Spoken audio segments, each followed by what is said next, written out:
In a record of a mortal's journey to immortality, Han Li's first cultivation sect was Huangfeng Valley. Huangfeng Valley was a cultivation sect in the Yu Kingdom of the Qiannan region, boasting tens of thousands of cultivators. However, it was still considered a small to medium-sized sect in the Qiannan region. This was mainly because Huangfeng Valley only had one nascent soul cultivator, Patriarch Linghu, making it far weaker than sects like the Ghost Spirit sect and Ancient Sword sect, which possess several nascent soul cultivators, and even weaker than the three super sects, Wari sect, Ahuan sect, and Tai sect. Huangfeng Valley's greatest strength lay in its two exceptional talents. The first was Song Jili, a nascent soul cultivator standing at the pinnacle of the human realm. The second was Han Li, who rose from Huangfeng Valley to become the strongest cultivator in Tiannan, and then the first cultivator in Tiannan in tens of thousands of years to advance to the nascent soul stage. Unfortunately, neither Song Jili nor Han Li truly belonged to Huangfeng Valley. Song Jili was originally a cultivator from the Great Jin dynasty. He hid in Huangfeng Valley to find the reverse spirit passage and the 16 heavenly armor talisman, and left afterward. Huangfeng Valley was never his true home. Han Li, on the other hand, was a cultivator who truly rose from Huangfeng Valley but was abandoned by Linghu Laoge during his foundation establishment stage. After leaving Huangfeng Valley, Han Li soared to great heights, reaching the nascent soul stage at just over 200 years old and joining the Luoyun sect as an elder. This was undoubtedly a stroke of luck for the Luoyun sect, which gradually became the #1 sect in Tiannan thanks to Han Li's fame. Cheng Tuanquan and Lu Luo were overjoyed, even mocking Linghu Laoge for misjudging Han Li, a cultivation prodigy rarely seen in a millennium, and treating him as a discarded pawn. In fact, Huangfeng Valley also benefited from Han Li's success, eventually rising to become a major sect. Let's examine the rise and fall of Huangfeng Valley. The decline of Huangfeng Valley.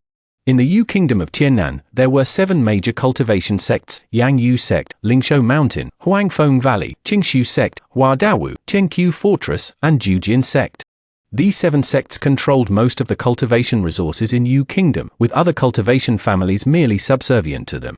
Furthermore, the 7 sects formed an alliance. Whenever other righteous or demonic sects attempted to invade, they would immediately join forces to repel them, ensuring they had no foothold. Therefore, for thousands of years, Yu Kingdom had been dominated by these 7 sects. Until the invasion of the 6 demonic sects of Tianluo Kingdom, the 7 sects faced their greatest crisis. Naturally, the 7 sects were unwilling to relinquish their territory and quickly organized a large number of cultivators, uniting with the cultivator armies of the neighboring Jiang Kingdom and Cheqi Kingdom to jointly defend against the demonic sects. Tragically, Lingshou Mountain, originally a branch of the demonic Yuling sect, betrayed them. While the cultivators of Spirit Beast Mountain were responsible for guarding the Great Formation, they seized the opportunity to let demonic cultivators into it. The 7 sects' armies were routed and no longer able to resist the demonic cultivators. Under this situation, the nascent soul cultivators of the 6 sects quickly made the decision to abandon their sects and flee to other countries for refuge. This decision was not wrong. Although the sect's foundation was important, preserving the elite cultivators was even more important. With a foundation, they might be able to make a comeback. Therefore, at the command of Elder Linghu, the cultivators of Yellow Maple Valley also quickly packed their belongings and evacuated Yellow Maple Valley. The Yellow Maple Valley cultivators retreated very quickly, but the demonic cultivators arrived even faster. To block the demonic cultivators, Elder Linghu arranged for some disciples to be used as sacrificial pawns to cover the remaining important disciples. At this time, Han Li was only 31 years old and still a foundation establishment cultivator. Furthermore, Han Li possessed for pseudo-spiritual roots, making him another pawn used by Elder Linghu. From then on, Han Li left Huangfeng Valley and went to the chaotic Star Sea to cultivate. The cultivators of Huangfeng Valley fled to the northern Liang Kingdom and re-established their sect. Because Huangfeng Valley and the other 6 sects were outsiders, they constantly fought openly and covertly with the local sects in the northern Liang Kingdom, only managing to barely establish themselves after more than 100 years of struggle. However, the northern Liang Kingdom was a place extremely lacking in cultivation resources, and with the presence of local sects, Huangfeng Valley's situation was naturally not as good as before. Furthermore, the northern Liang Kingdom belonged to the 9 Kingdoms Alliance, which was constantly engaged in large and small battles with the Mulan Mags of the Mulan Grasslands. After being taken in by the 9 Kingdoms Alliance, the cultivators of Huangfeng Valley and the other 6 kingdoms were obligated to contribute to the resistance against the Mulan Mags. Many Foundation establishment cultivators and even core formation cultivators died in battles against the Mulan Mags, including Han Li's master, Li Huiyuan, who also perished in a major battle. This was the situation of Huangfeng Valley in the northern Liang Kingdom. Not only were resources greatly reduced, but they also faced many restrictions. Even more awkwardly, Linghu Laogai's lifespan was nearing its end, and Huangfeng Valley would inevitably be annexed after his passing. Huangfeng Valley's rise from extreme decline to prosperity. In this situation, Huangfeng Valley encountered a turning point: Han Li, who had already left Huangfeng Valley and become a nascent soul cultivator. Although Linghu Laogai had abandoned Han Li initially, Han Li didn't actually blame him. Upon hearing that Huangfeng Valley was relocating to another country, Han Li had the idea of leaving, because re-establishing himself in another country would involve a lot of miscellaneous tasks, inevitably delaying his cultivation and causing him to miss the opportunity to enter the core formation stage. However, fearing detection by Linghu Laogai's divine sense, Han Li dared not escape. Later, when Han Li was used as a pawn by Linghu Laogai, he seized the opportunity to escape. As the saying goes, misfortune may be a blessing in disguise. After leaving Huangfeng Valley for the chaotic Star Sea, Han Li found himself with a peaceful opportunity to cultivate. He acquired a large amount of demon beast materials and successfully entered the late core formation stage, just one step away from the nascent soul stage. Upon returning to Qiannan, Han Li quickly entered the nascent soul stage and was invited by Cheng Trenkuan and Lu Luo to join the Luoyun sect as an elder. During this time, Han Li also saved Lei Wanhe, Naiying, and others from Huangfeng Valley. Naiying even invited him to return to Huangfeng Valley, but he calmly declined. Upon returning to the sect, Lei Wanhe naturally explained Han Li's situation to Linghu Laogai.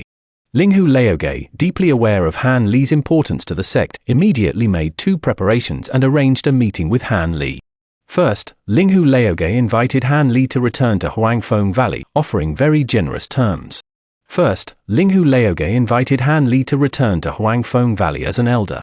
Linghu Laogai directly stated that he would pass away in 20 years, at which time Han Li would be the most powerful person in Huangfeng Valley. He also analyzed that while Luoyun sect still had two elders, Cheng Trenkuan and Lu Luo, it was far better to hold absolute power in Huangfeng Valley. Secondly, Linghu Laogai again analyzed the benefits of leading a sect for Han Li. If Han Li became the supreme elder of Huangfeng Valley, disciples would help him find all sorts of rare spiritual herbs and materials, and his status in the cultivation world would greatly increase. Thirdly, Linghu Laogai promised to leave all his possessions to Han Li after his death. It should be noted that Linghu Laogai was a nascent soul cultivator who had lived for 1,000 years and was also the supreme elder of Huangfeng Valley. His collection contained many invaluable treasures. Fourthly, Linghu Laogai also played the emotional card. In Huangfeng Valley, there were still Han Li's former fellow disciples. Without a nascent soul cultivator to oversee things, Huangfeng Valley might be destroyed overnight. Could Han Li bear to do that? Of these four conditions, while seemingly tempting, they held little allure for Han Li. He didn't care about the first two, as he was indifferent to power and had disciples in the Falling Cloud sect providing him with various materials. As for the fourth, cultivators each had their own destiny. Many sects larger than Yellow Maple Valley had lost their lineages, and Han Li couldn't control the fate of Yellow Maple Valley. The third condition, however, did somewhat tempt him. The items collected by Old Monster Linghu were indeed useful for his cultivation. Han Li pondered for a long time, ultimately deciding that the disadvantages outweighed the advantages. Yellow Maple Valley was currently a mess, and becoming an elder would require handling too many matters, preventing him from cultivating freely. Furthermore, the affairs of Nangong Wan and the Hidden Moon sect were difficult to address. Therefore, Han Li refused to return to Yellow Maple Valley as an elder. Old Monster Linghu was a man of considerable influence. After Han Li's clear refusal, he didn't say much. Subsequently, Old Monster Linghu offered Han Li 3 treasures in exchange for his assistance to Yellow Maple Valley 3 times, within his means. This request wasn't unreasonable, and Han Li agreed. Linghu Laogai had already prepared, directly presenting 3 treasures: the ancient blue light shield, a level 7 demon core, and a jade talisman crafted by an ancient cultivator. While the level 7 demon core was practically useless to Han Li, it was a priceless treasure in Tiannan, and the other 2 were also valuable treasures. It seems that Linghu Laogai had already made 2 preparations after hearing Lei Wanhe's explanation. If Han Li agreed to return to Huangfeng Valley as an elder, that would be ideal. If not, the agreement would still serve as a deterrent to other sects. After returning to Bailiang Kingdom, Linghu Laoge explained the agreement with Han Li to the other 5 sects. With Han Li's growing power in Tiannan and becoming the #1 cultivator there, Huangfeng Valley gained a powerful ally. Therefore, after Linghu Laoge's passing, no one dared to touch Huangfeng Valley, which was now only under the leadership of the core formation stage cultivator Lei Wanhe. After all, offending Han Li, who had ties to Huangfeng Valley, would be a terrible loss. When Han Li returned to the human realm in his 3,000 years of age, Huangfeng Valley was no longer what it used to be.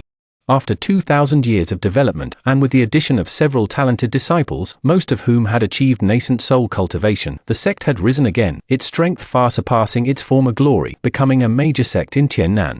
By this time, 3,000 years had passed since Han Li left Huangfeng Valley. It must be said that Linghu Chong's decision to exchange 3 precious treasures for Han Li's assistance was indeed incredibly wise, resulting in Huangfeng Valley's resurgence.